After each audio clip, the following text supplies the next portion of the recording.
حبیب کبریا تم ہو، بلکہ اس کو اختیار ہے، قدرت دے دی اللہ تعالیٰ نے کہ ہم نے راہیں دکھا دی، اب تیرے اختیار میں ہے، تو جو راہ اختیار کرے گا اس پر تو چل پڑے گا۔ تو کوئی یہ نہیں کہہ سکتا کہ جب اللہ تعالیٰ کے یہاں سے یہ بات طے ہے کہ جہنمی ہونا، جنتی ہونا، تو پھر ہم محنت کیوں کریں؟ ہم اچھائی کے راستے پر اگر چل رہے ہیں تو ہم تو مجبور ہیں، یا ہم برائی کے راستے کو اختیار کر رہے ہیں، یا کوئی اور شخص برائی کا راستہ اختیار کر رہا ہے تو وہ تو مجبور ہے، کفر میں پڑا ہوا ہے، پھنسا ہوا وہ ایک مجبور ہے، نہیں وہ مجبور نہیں ہے۔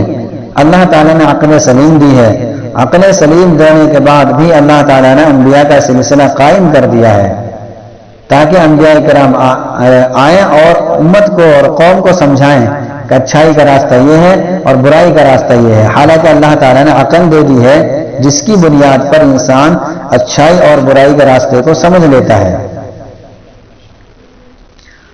اور اس صورت کے اندر بتا دیا کہ کامیاب کون ہے اور ناکام کون ہے۔ قد افلح من زکاہا، افلاح کہتے ہیں، افلاح کہتے ہیں، اور اس کو فلاح کہہ دیتے ہیں۔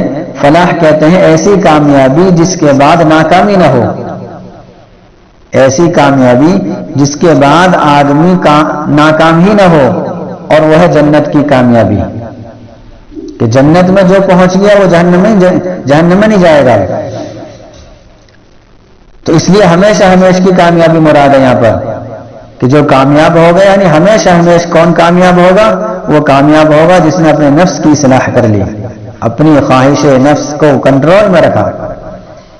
ایسا نہیں کہ نفس کی اتباع کر رہا ہے، نفس کی پیروی کر رہا ہے، پھر وہ کامیابی تلاش بھی کرے اور گمان کرے کہ میں کامیاب ہو گیا، نہیں، ایسا نہیں، بلکہ کامیاب تو وہی ہوگا جس نے اپنے نفس کی اصلاح کر لی اور اپنے نفس کو شریعت کے تابع کر لیا۔ بلکہ اس کا مطلب یوں لکھا ہے کہ کامیاب وہ شخص ہے جس نے اپنے نفس کو عقل کے تابع کیا اور عقل کو شریعت کے تابع کر لیا، کیونکہ عقل بھی بتاتی ہے اچھائی اور برائی، لیکن عقل کو تابع کیا ہے شریعت کے، یعنی شریعت نے جس چیز کو اچھا بتایا ہے اس کو یہ اچھا سمجھ رہا ہے، اور جس چیز کو برا بتایا ہے اس کو برا سمجھ رہا ہے، تو کامیاب وہ شخص ہوگا۔ وقد خاب من دساہا، اور ناکام اور نامراد وہ شخص ہو گیا جس نے اس نفس کو تباہ و بربادی میں ڈال دیا، یعنی نفس کی مان کر چلتا رہا اور نفس کی اتباع کرتا رہا، خواہش نفس کے پیچھے پڑا رہا، جس چیز کو نفس نے کہہ دیا اس پر عمل کر لیا۔ نفس نے کہا کہ نماز چھوڑ دے، نماز چھوڑ دی، نفس نے کہا اور برائی کے کام میں شریک ہو جا تو شریک ہو گیا، اب یہ شخص نامراد ہو گیا آخرت کے اعتبار سے۔ دنیا میں چاہے وہ کتنا ہی خوش و خرم رہتا ہو، کتنا ہی وہ سکون سے رہتا ہو، اگر اس کی زندگی شریعت کے مطابق نہیں ہے اور نبی کے طریقوں کے مطابق اس کی زندگی نہیں ہے تو وہ شخص ناکام ہو جائے گا، نامراد ہوگا، آخرت میں ہوگا۔ اب یہاں اگلی آیتوں سے ایک واقعہ بیان کیا جا رہا ہے نامرادی کا، ناکامیابی کا، اور یہ واقعہ بیان کیا جا رہا ہے قوم سمود کا۔ یہ سمود یہ ایک قوم تھی، اور یہ حضرت نوح علیہ السلام کے لڑکے سام کی اولاد میں سے ہیں۔ حضرت نوح علیہ السلام کے ایک لڑکے کا نام سام تھا، ان کی اولاد میں سے ہیں یہ قوم، اور یہ قوم اتنی طاقتور تھی اور اتنی بہادر تھی کہ پہاڑوں کو تراش کر کے اپنے گھروں کو بنا لیا کرتی تھی، بہت زیادہ طاقتور تھی۔ اس قوم کی ہدایت کے لیے حضرت صالح علیہ السلام کو بھیجا گیا تھا۔ حضرت صالح علیہ السلام نے ان کو سمجھانا شروع کیا۔ اس قوم کے اندر بت پرستی تھی، یہ بتوں کو پوجا کرتے تھے، اللہ تعالیٰ کو ایک نہیں مانتے تھے۔ تو حضرت صالح علیہ السلام نے ان کو سمجھانا شروع کر دیا، جیسا کہ ہر نبی سمجھاتا تھا ایسے ہی انہوں نے سمجھایا۔ تو جس طریقے سے ہر نبی کو جھٹلانے والے تھے اسی طریقے سے ان کو بھی جھٹلانے والے تھے.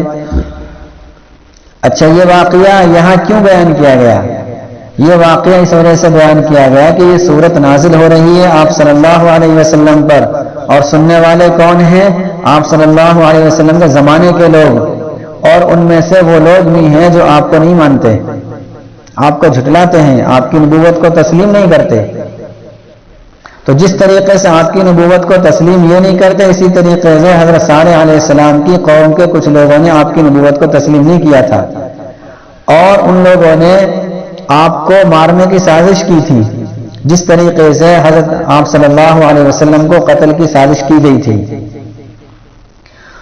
اور یہ جو قوم سمود کی بستی ہے یہ عرب سے زیادہ دور نہیں ہے، تو اس بستی کے بارے میں وہ لوگ خوب جانتے تھے کہ ان کے ساتھ کیا ہوا تھا، انہوں نے نبی کے ساتھ کیسا برتاؤ کیا. اس وجہ سے یہاں یہ قصہ بیان کیا جا رہا ہے تاکہ یہ لوگ خوب سمجھ لیں کہ ان کا انجام برا ہوا ہے، تو ہمارے اندر یہ چیزیں ہوں گی، یہ عادتیں ہوں گی، تو ہمارا انجام بھی ایسا ہی ہو سکتا ہے. تو بہرحال حضرت صالح علیہ السلام سمجھاتے رہے، ایک زمانہ گزر گیا. ان لوگوں نے مطالبہ کر لیا کہ ہم آپ کی نبوت کو اس وقت مانیں گے جبکہ آپ اس پہاڑ سے، پہاڑ کی طرف اشارہ کیا، اس پہاڑ سے ایک گابھن اونٹنی نکالیں گے، یعنی جس کے پیٹ میں بچہ ہو. تو حضرت صالح علیہ السلام نے اللہ تعالی سے دعا کی، اور وہ پہاڑ پھٹی اور پتھر پھٹا، اور وہاں سے ایک اونٹنی نکل آئی جس کے پیٹ میں بچہ تھا، اور وہ آ کر دیا گئی. تو چونکہ ان لوگوں نے مطالبہ کیا تھا، اب ان کے اوپر ذمہ داری تھی کہ سارے کا سارے ایمان لے آتے، لیکن ان میں سے کچھ لوگ ایمان لائے اور کچھ لوگ ایمان نہیں لائے. لیکن چونکہ ان کے مطالبے پر یہ اونٹنی آئی تھی، اس لیے بہرحال وہ تھوڑا بہت احترام کرتے تھے اس کا. اب اونٹنی کے اندر یہ صفت تھی کہ وہ پورے ایک ہی کنواں تھا اس علاقے میں، اس کنویں کا جب وہ پانی پیتی تھی تو سارا پانی پی جاتی تھی ایک ہی دن میں. اس سے ان لوگوں کو پریشانی ہوئی کہ نہ تو انسانوں کو پانی مل رہا ہے اور نہ ہی جانوروں کو پانی مل رہا ہے. تو وہ لوگ اس کو پریشان کرنے لگے اونٹنی کو. حضرت صالح علیہ السلام کو پتہ چلا تو حضرت صالح علیہ السلام نے ان کو تنبیہ کی اور ڈانٹا اور سمجھایا کہ اس اونٹنی کے ساتھ برائی کے ساتھ ہاتھ مت لگانا، اس اونٹنی کو مت ستانا. اور پھر باری متعین کر دی کہ ایک دن اونٹنی کی باری ہے اور ایک دن تمہاری باری ہے.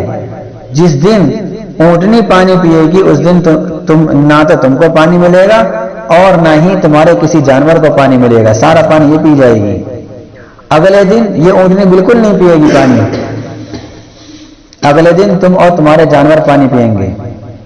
یہ ترتیب اس لیے لگائی تاکہ ان کے جانور بھوکے نہ مر جائیں، اور ایک دن تو رہنا پڑے گا چونکہ مطالبے سے اونٹنی آئی ہے، ایک دن تو برداشت کرنا پڑے گا. تو بہرحال اس طریقے سے دن گزرتے رہے. ان لوگوں کو پریشانی تو تھی ہی، ان لوگوں نے شرارت کرنی چاہیے اور اس اونٹنی کو اپنے درمیان سے ختم کرنا چاہا. اس کو ختم ہی کر دیں، اس کا قصہ پاک کر دیں. ایک شخص ان میں جو سب سے زیادہ بدبخت تھا اس نے ارادہ کر لیا، اور اس کے ساتھ کچھ اور بھی لگ گئے کہ چلو اس اونٹنی کو مارتے ہیں. چنانچہ اس شخص نے اور اس کے ساتھ کچھ لوگوں نے مل کر اس اونٹنی کو مار ڈالا، اس کے پیر کاٹ دیے، جس کی وجہ سے وہ اونٹنی مر گئی. حضرت صالح علیہ السلام کو جب پتا چلا کہ ان لوگوں نے ایسی حرکت کی ہے تو حضرت صالح علیہ السلام کو معلوم ہو گیا کہ اب عذاب ضرور آئے گا، چونکہ مطالبے پر ایک معجزہ ظاہر ہوا ہے اور اس کے ساتھ انہوں نے ایسی گستاخی کا معاملہ کیا ہے کہ جب کوئی ایسی حرکت کرتا ہے تو پھر اللہ کا عذاب آتا ہے. اب حجت تام ہو گئی.